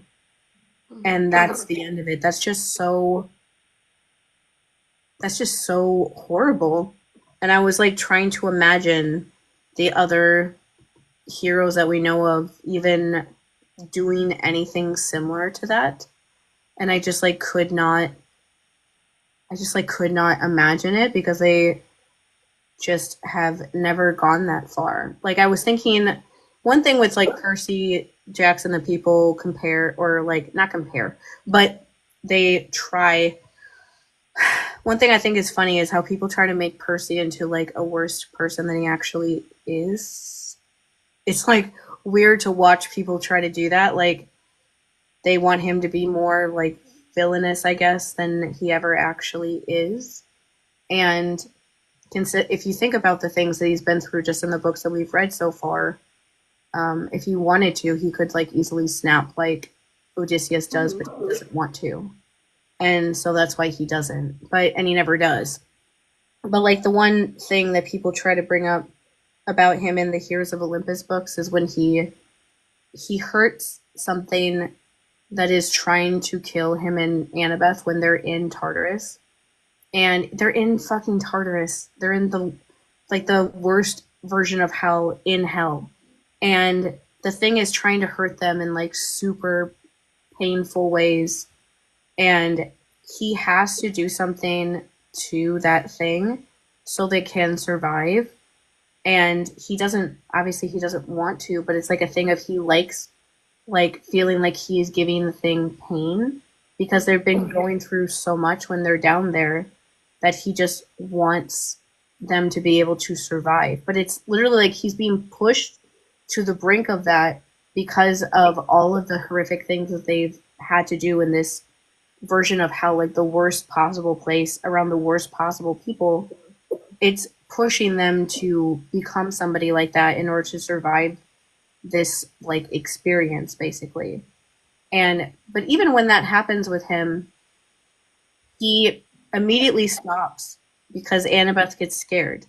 Like Annabeth gets scared of him doing that because it's so unlike him to ever be willing to hurt anything or do anything like that it scares her, and he immediately just stops and he never does it again after that, and never even wants to, because it's like she got so scared of me, I don't want to be that person. And the rest of that entire book series, he is just super suicidal and thinks that he doesn't deserve to live because he hurt that thing in the underworld that was trying to suck the life out of him for 10 seconds. And so that's like the closest that Percy ever gets. And he does something quote unquote bad, but not really, for like 10 seconds and beats himself up about it for months afterwards. And so it's like that. And he's not even doing something bad. He just doesn't want them to die. And he's being forced to be like that by the other people around him. He's not like choosing to do that. He's being forced to because he's in the worst possible place you can ever imagine being. And he still like does it for a little bit and then beats himself up so badly about it that he would never, like if he ever actually did something that would actually hurt someone and he like actually meant to do it on purpose, his entire like body would explode because he would be like, he beats himself up so much about things that he hasn't even really done wrong. Like, imagine how badly he would beat himself up if he actually did something that actually was wrong. There would be like no limit to what he would do.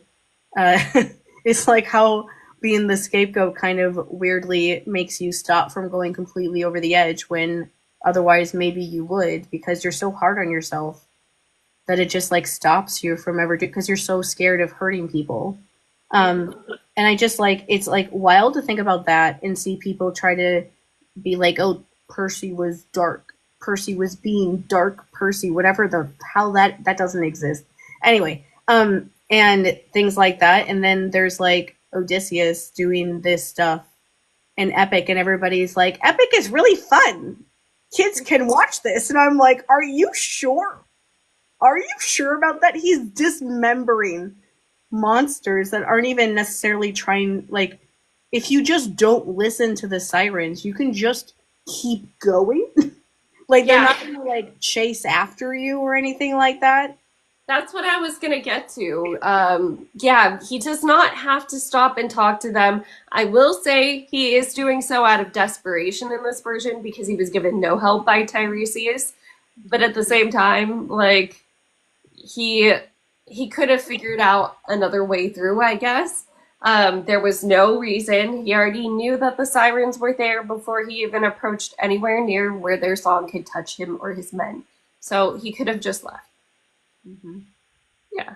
And I will say, like, that sort of idea, like, when you think about Percy, that whenever there's times that they're stuck and they don't know what to do, usually something that is, like, involved with water will, like, pop up to help Percy because he's a nice person.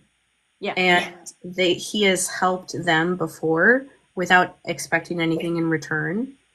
And so they just pop up when he needs it. That's like how these things work. Like, if you're a good person and you try to help people, not because you're going to get something out of it, but because it's just what you want to do, you want to treat everybody nicely, then when you're in a bad situation, people will pop up to try to help you because you're a nice person and people want to help you when you're a good person. And so, like, that's why, like, in Titan's Curse, Percy has his little, like, emotional support animal that is a reptile cow that literally is, like, his nicest best friend in that book. The only person that is nice to him, honestly, that entire book, who just, like, follows him around that book and is, like, anxious every time he's in danger and is like, are you okay? Are you all right? And he, like, doesn't even know that this thing is, like, this super powerful thing that could kill the gods. He doesn't care. It's just, like, a magical thing that he saved, and he's treating it the way that he would treat anything. He doesn't know that it's, like, this all-powerful thing that the gods are all searching for. He just thinks that it's a nice, like, cow that just wants to help him out because he helped them. And so it's like that sort of an idea that, like, if Odysseus didn't treat, like, the monsters and things like that in this story as, like, lower than him, then some of those beings would help you. They would help you get around Poseidon, but they're not going to help you because you keep trying to kill them. And so they're not, like, when people are afraid of you, they don't want to help you because you're terrifying. They just want to stay away from you. Like, that's like the whole thing, that you can't like make people obey through fear really for all too long, because fear is such a scary thing that eventually people are going to get so scared of you that they're just not going to want to listen to you anymore and just want to stay away. And it's that whole thing of, he's like, like, let me just destroy these beings because they're not going to help me anyway. And it's like, well, now they're definitely never going to help you, and anything else in the ocean is not going to help you because they're going to find out that you did this. And so why would they ever help you? And also, I'm pretty sure Poseidon's going to get even more pissed at you. Yeah, I don't know how connected like real sirens are, because they made them mermaidy in this one. Real sirens are birdie, less mermaid, more bird. And so I don't know if they're as connected with Poseidon, even though they live on an island off the ocean. Mm-hmm. But in this one, you would have to imagine them being mermaid-ish, that they have to have some connection. Mm-hmm. And I feel like he would at least know, because it's something that happened in the ocean. Yeah. And the other ocean creatures will likely know or find out that this happened and be upset about it. And the ocean is very much like people gossiping and like the myths and stuff like that. And so he's definitely going to find out about it and be like, what are you doing? Like, you're just like roaming around the ocean, just killing anyone that happens to come into your path. Why? Like, why? Yeah, it's like, of all times to take Poseidon's ruthlessness is mercy upon yourself advice in the weirdest way. Like, you could have picked any other time, bro. Yeah, and it's like, I'm not sure that this sort of ruthlessness is what he meant. Like, I don't think he exactly meant to be this ruthless against the sirens. Maybe against other things that were like vicious and just trying to kill you. Not these people, but it was just like shocking almost to see him just be so like almost like happy about treating them like that. Like, oh, I don't have to pretend like I'm a good person anymore. And so I'm just going to be like this. And all of his men just going along with it. I was like, what are you guys doing? You're just like watching him do this and you're like, oh, this is fine. I'll help you dismember these people. That's perfectly fine. This is like a true crime episode. Yeah, seriously. And they're just like sitting back, and it's like every Dateline episode I ever watched before, of when like a group of people gang up and kill one person, and afterwards they're like, what the hell? And they're like, I don't know what happened. It was all like gang like group speak, and I just like stopped thinking for myself. And it's like that sort of thing happening all over again, because I'm like, bros, like, you guys were upset with him like 3 songs ago because he wasn't telling you what was going on, to the point that you like ruined your own homecoming by opening up the winds and flinging you guys away. And now you're just like letting him do all this, and not like, maybe you're afraid to question him at this point. Yeah, I don't know. It's either they're afraid to question him, or maybe even on the flip side, maybe they're like, well, at least he's doing stuff now. I don't know. I guess this is the stuff that reminds me of, when people bring up like the complexities of people doing bad things, and being like, they do bad things because they've been hurt by other people, or they're traumatized, or they're desperate to get out of a bad situation, sort of stuff that people always talk about. I think this is a good example of showing kind of, because one thing I know we talk a lot about with like Luke and Percy Jackson is that there's like a line of like, when you've been hurt by other people in your life and you're upset with them, versus when you do something that is like over like the proverbial line, where like you've done something that is really horrible and bad that you can't like really use that as like an excuse for why you're doing those things anymore because it's like too far. Mhm.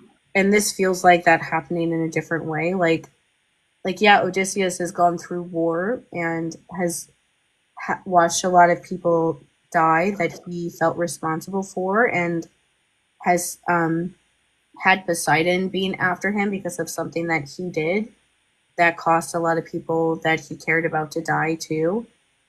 But then at the same time, like treating innocent things like this is like too far to me. Like it's too far to be hurting people in this way, not in a way of like you don't, because you don't have to do it.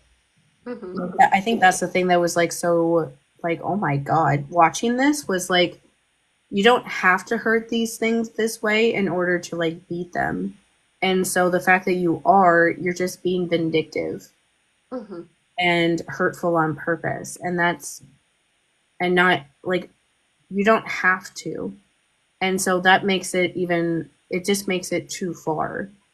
And it's like, I don't know what you're going to do after this, but now I'm kind of scared to find Mhm. out what it is. And like some of the like later, the last saga that came out, um, recently, whenever that was, somewhat recently, because that was the one with like the Calypso song in it. I did hear that like one of those other songs was Odysseus like losing it like completely on Poseidon in some way. And now I'm like really interested to see what I actually think about that once we get there. Because at the time I was like, oh, that could be really fun to see like a human type person go after a god and like get like a one up thing on him. And but now after this song I was like, I kind of want Poseidon to beat him. Mhm. I want Poseidon to like put him in his place a little bit because I feel like he needs to, because he's really hurting things that in a way that isn't necessary. And that was like surprising for me to find out. I did not expect this musical to be like this um mean, I guess. Yeah. What the fuck? Crazy dark ending to or those songs that we listened to. Yeah. I'm like, it's interesting to compare all of this to Sea of Monsters because Sea of Monsters is the Odyssey Mhm. story, and to like compare where Percy and Annabeth and Tyson and stuff were, and how they like didn't do anything like this. Even though they were like still going through a lot, and they could have been more vindictive and things like that, but they just weren't. It's just it's just interesting to think about like where in the story this kind of stuff was and how different their reactions were. Like just to start, like Percy never would have hurt a Cyclops Yeah. ever unless somebody like Tyson literally has to tell him, "I give you permission."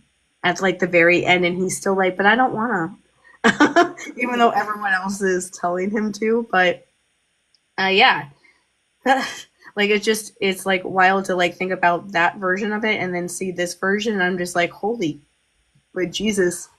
Um, Well, and I have to wonder, is that like a neurotypical thing, do you think, being able to just like push aside your morals so easily? Because, like, I know I felt it when I was working in the version of healthcare I was working in before. I'm sure you feel it now, where you're like, there's certain things that don't align with my morals that I feel really, really weird about doing.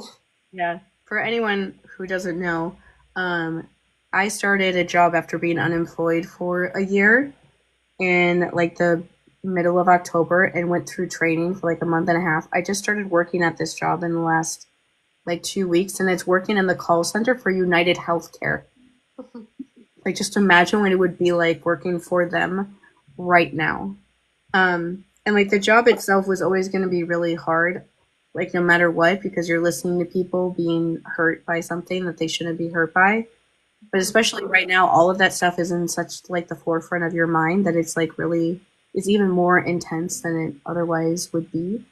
I don't want to do like I don't want to say that it's just neurotypical people, because um, autistic people can be some of the worst people in the entire world sometimes, because of our sense of justice. This is like one of those things that I like constantly would bring up on TikTok. Who knows if I'll ever talk about this again once TikTok is gone. But one of the things I always would periodically, every few months, when like I would see some video from an autistic person saying that our sense of justice means that we're like nicer people and care about people more, I'd be like, no, stop. A sense of justice is just having a sense of justice. You can have a sense of justice for yourself and just want whatever you want and think that you getting whatever you want is the most important thing. Like, my dad was autistic, and that was his sense of justice, was getting what he wanted. And he didn't care about anyone or anybody else, because his sense of justice was him. And so like that is still how that can be. And so like we're not better people just because we're not neurotypical. We have the same issues. They just happen because of different reasons, perhaps.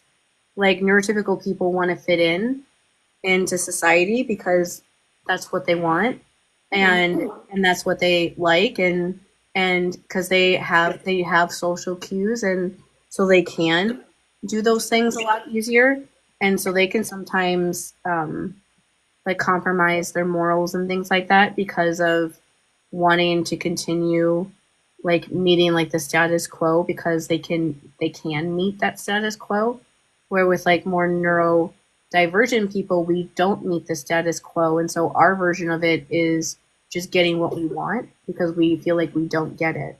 And that can obviously it's destructive the same sort of way. Like, Elon Musk is autistic. Yeah. And he has $300 billion. And he was just tweeting the other day that homelessness is not real. And things like that. Like, he is one of the worst monsters that has ever existed in this world.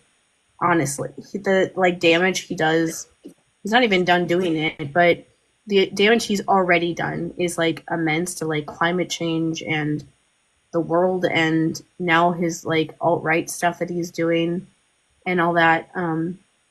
And so it's like, that being autistic doesn't make him a better person. It just makes like what he does worse in a different way. It doesn't mean that we're like worse than, neurotypical people or anything. It's just that we're all capable of doing that. And yeah, I don't know how else to put that, but I don't even know what Odysseus would be, like where he would fall with that. Yeah, I don't know. But I think at this point he's just so wrapped up in his own stuff that like he doesn't have somebody around to like pull him out of his like, I don't mean to sound like mean when I say it, but it's the only way I know how to phrase it, is like his self-pitying. Yeah. Like, he doesn't have anybody around to like snap him out of it and remind him that like other people are going through hard things too. Yeah, I mean, well, he does, but he doesn't listen to his person, which is Eurylochus.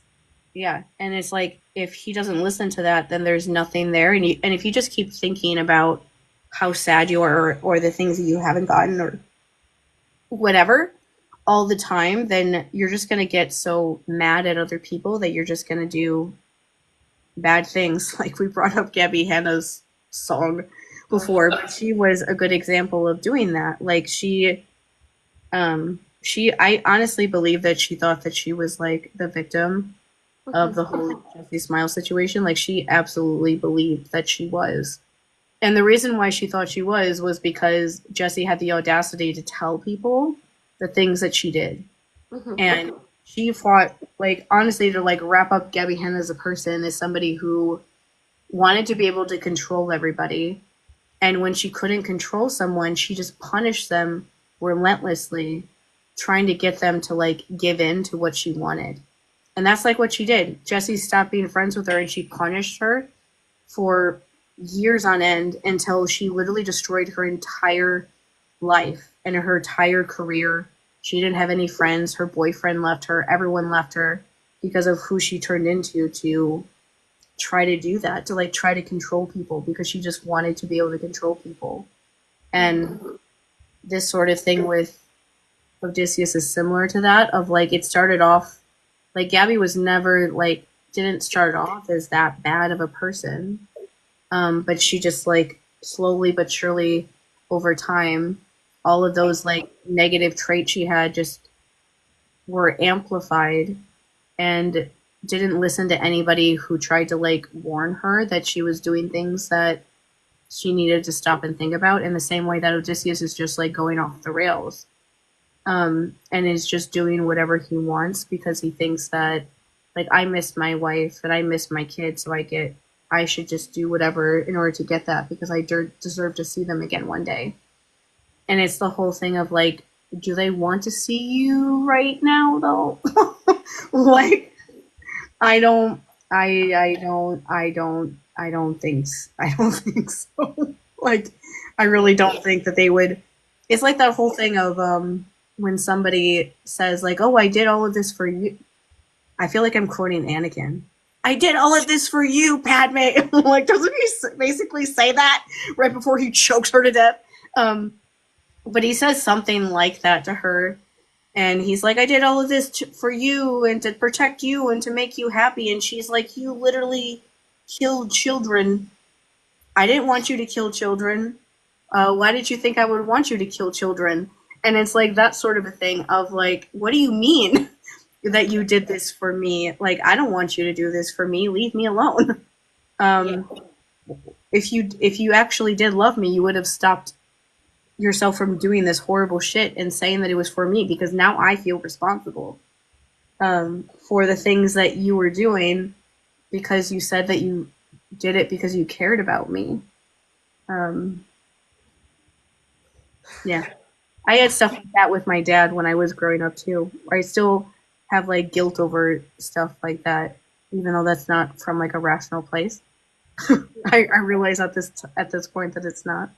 But I still do because I'm like I was the only person that he would listen to for whatever reason. He would only listen to me, and so I have this like I would have guilt that when I wouldn't want to talk to him, that he would be out there terrorizing people, and that I wouldn't be able to stop him because it was, and it's one of those difficult things. Like it was literally just me. Like he wouldn't listen to anybody in his family. He terrorized people at his job so much that they nicknamed him Richard because he was a dick. Because Richard was not his name. He went through anger management so many times at his job. I think the only reason they didn't fire him is because he worked for like a public service sort of, not with the public, but like a public service sort of job where he worked for like the county. And those things have unions that make it, I'm sure, hard to fire people. Because he definitely should have been at a point, but never was. But like I would feel guilty about that. Like I wasn't allowed to be mad at him the way that I wanted to, because if I was, then he would just be terrorizing literally everyone else that I would ever talk to. And or even just like random people. I can't remember. I'm trying to remember this now, but I can't remember what I was watching. But I was watching something where I think it was just like a person on TikTok, honestly, because that's where I hear a lot of these things. And I'm like, oh, yeah, I'm remembering this now. But they were talking about how, it was Tana. It was Tana Mojo. And she was talking about her dad and about how one of the things she hated about her dad is that he was the one that could drive. And so she had to depend on him to like take her to places when she needed to get things for like school or just like being a person, you know? And but like whenever they would go places, he would start just talking to random strangers and saying like really horrible things to them, or he would just be talking to them and you could see that they would like want to walk away from him. And he just thought, I'm the most interesting person that's ever existed, so obviously everybody wants to talk to me.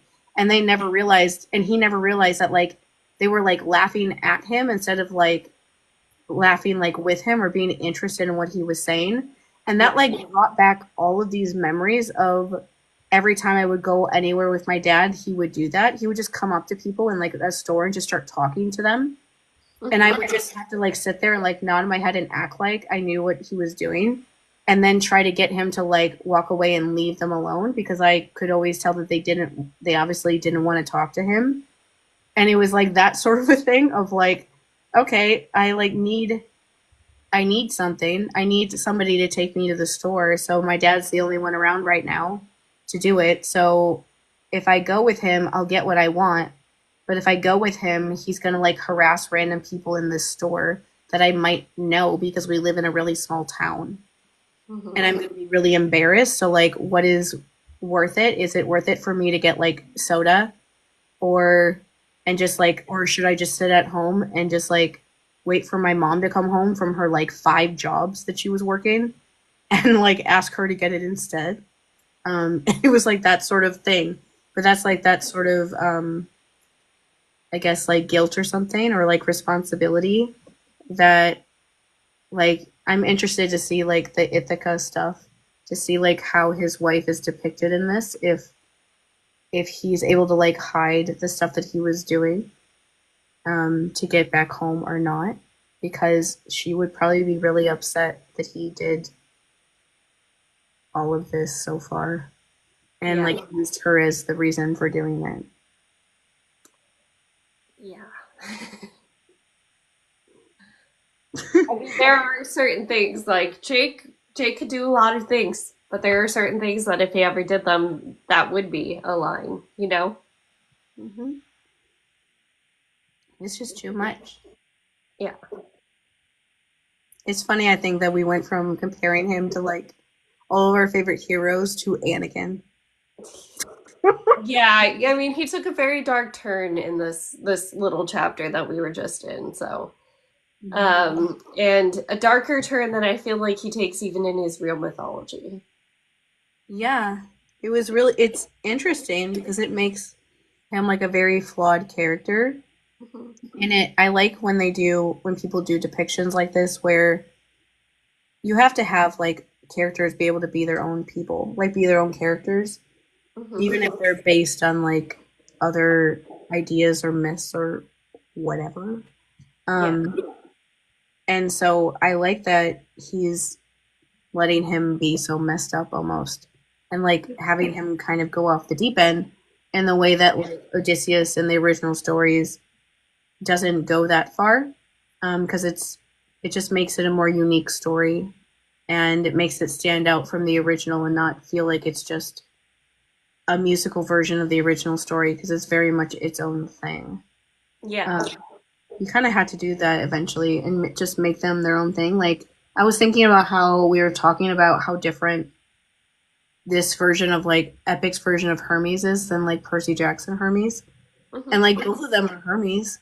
Or even like the Percy Jackson version of Poseidon is very different from this version of Poseidon. You don't really see very much the Percy version of Poseidon's, his like rage in that way.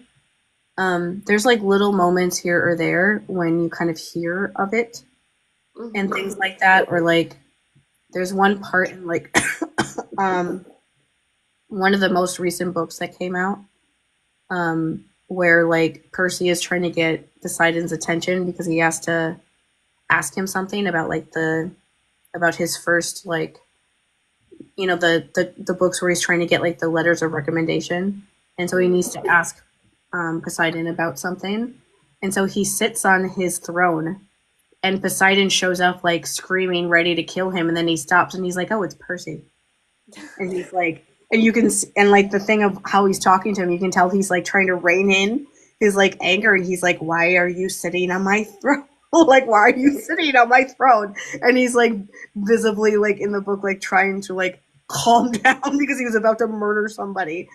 And he's like, I just needed to get your attention really quickly. And I just needed to talk to you. And this was the fastest way to get you to show up in like an absolute rage and then stop when you realize that it's me. But it is like, that's like one of the times that you really see that side of him come out. He's more of like a surfer dude. Mm-hmm. And Percy Jackson. Like he wears like Hawaiian shirts and like khaki shorts and like flip flops and like sunglasses and like a little hat, like a sun hat. Um, and walks around being like that. And he still definitely has those moments. Like he always has that reputation in some way that like you don't want to ever mess with him because he will take you out. Um, but you don't really see him like that because Percy is his kid. And so Percy doesn't see him like that because Percy would hate him if he was like that. And like this depiction of Poseidon, Poseidon like wants Percy to like him at least a little bit, because he's his son and he makes him look really good, honestly. And he's like his kid, like he's his like kid that he kept secret for all of these years, and so he wants Percy to like him at least a teeny bit. And so he's not going to like rage out like that because Percy would never speak to him ever again. But like the version of Odysseus, like Odysseus isn't his son. Yeah. So he doesn't have to like rein any of that shit in, and he can just be like, you know what? Fuck you. Like, fuck you and fuck everything that you want to do, and like, why did you think you could get away with doing this and like challenge my power this way by doing something like this to somebody that is my son? I'm gonna make you pay for this for the rest of your stupid life. Bye now. And so it's like fun to see the different versions of the same people. Yeah, and I mean, even Odysseus in the Odyssey doesn't get rid of the Poseidon curse. It happens after the events of the Odyssey, I'm pretty sure. And because like Tiresias, that's what he says is like after you get home, you have to sail somewhere else and do a bunch of sacrifices and stuff. And I wonder if they'll stick to that or if they'll have him actually like make it up to Poseidon somehow. I don't think that that's very feasible though. It's interesting. I'm like thinking about how when we read that like fan fiction that we really liked, how in one of the chapters was about Paul asking Percy, like giving him permission to not be in class when they read the Odyssey, because he knew that like most of the class would be thinking negatively about Poseidon because Poseidon is like a villain or the thing in Odysseus's way in that story. And it's just really interesting that in this version of it, I feel like the other way around. That at this point, I'm like mad at Odysseus for doing what he's doing, and I want Poseidon to stop him. Yeah. I don't feel like that, and usually that like never happens for me, at least, especially. I usually don't like the super powerful people, but in this situation, I'm like, well, the regular person is like out of control, so I'm kind of wanting somebody to like stop him before he does a lot worse things. It's just really interesting to see how this version has Odysseus as like the lead person that you're kind of seeing the story through. But now he's becoming so horrible that you almost like are hoping that he fails in some way just so he will stop. Yeah. And it seems like, I mean, if I have to guess what happens next is he's going to get humbled. He's going to get very humbled by whatever happens to Scylla's song. Yeah. Because, I mean, Scylla and what's the other one again? Charybdis. Yeah. They definitely don't care about you. Yeah. In that way. Like, that was like the thing with like the big thing with him in that last song is that he was very much seeing like the things that he comes up against as if they are like personally there to harm him personally. And it's like they don't care about you. The world doesn't care that much about you. Where like these magical things are like purposefully in your way because they want to hurt you personally. Like the world does not care that much about you getting home or not. They're just living. They're just existing, and you just happen to run into them. They're not there personally trying to like ruin your day or whatever. And it's like whenever you start thinking that like the universe is against you is when really bad decisions start being made. Like Even if you feel like the entire world is like conspiring against you, which I understand feeling like that, um, it's not actually though. It's like people are just being people, or like things are just happening. Like I don't think the world was trying to conspire against me that my two cats died in like 4 months of each other. It just happened like that. There wasn't nobody was trying to hurt me. It just happened that way. And like my uncle definitely wasn't trying to hurt me by dying from cancer. That kind of stuff just like happens sometimes, and it's like always a bit overwhelming when they happen really close together, of course. But it's not because like the universe is punishing you for something you've done wrong. Sometimes stuff just goes wrong sometimes. Hmm. And that's it. There isn't like a bigger reason for it, I guess. And I feel like Odysseus is like, you guys are all doing this just to hurt me personally because I am that special. You're not. Like this is Athena's fault. Athena was like, you're so smart and you're so logical and you're the best and I think you're great. Shut up. Stop doing that. Exactly. Yeah. Well, that's all of the epic we have today. We have come up on William's bedtime once again. So, for next week is a couple days before Christmas, but we'll still be here. I could still be here. You could still be here. And then we'll have like the day before New Year's is our like two podcasts from now. So we'll see you guys right before each of the next holidays. We'll stick on Epic unless something big happens. I mean, if you guys want us to talk a little bit more about maybe like the TikTok ban and like how we're planning on moving forward, we're still coming up with a plan. So we will report that as soon as we have like a better solution for that. Right now we're coming up with a plan of what to use to be able to get our live stream things up on YouTube like the easiest way. So that's where that stuff is up there anyway now, but that's where it will definitely be once we don't have this app to use for that sort of thing. And since we're poor and we don't have like, I don't even have like a real computer, and I don't know if you do or not anymore, but it has just the standard video like camera and it's not great. Yeah, we don't have any of that stuff. And so we're trying to figure out how to do that on our phones where it will work the same as this app does. And I'm pretty sure I found something that'll work. We'll like experiment with it in the next like couple weeks or so while we still have this to use to like make sure that it will work okay and everything. But we're not gonna at this point, like I was thinking about this the other day that there's 52 weeks in a year, right? And we started doing this the first week of March. It was like March like 2nd or 3rd or something like that when we did like our first live stream. And by the time we get to New Year's, it'll be our 39th episode. Oh wow. And so 39 out of 52 weeks we did an episode, and one episode a week, and that includes 2 weeks where we couldn't do it because I got sick and couldn't talk during like that year, and also like at least like 7 weeks of the year before we even started doing this. Like that was like the first like month of the year where I hadn't even watched this show yet. And so anyway, what I'm trying to say is that nothing will stop us at this point. Yeah, we're fairly consistent.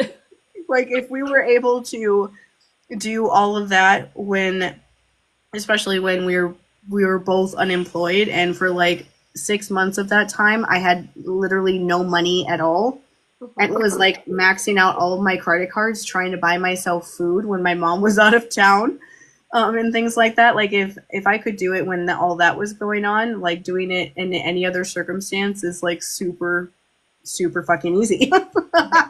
And so that's not going to be a problem, at least for us. And so yeah, but that's just like wild to think that we are going to do 39 episodes in like one calendar year. And when we started, we were like, I wonder if we're going to be able to continue this. And we're like, oh, actually, we can.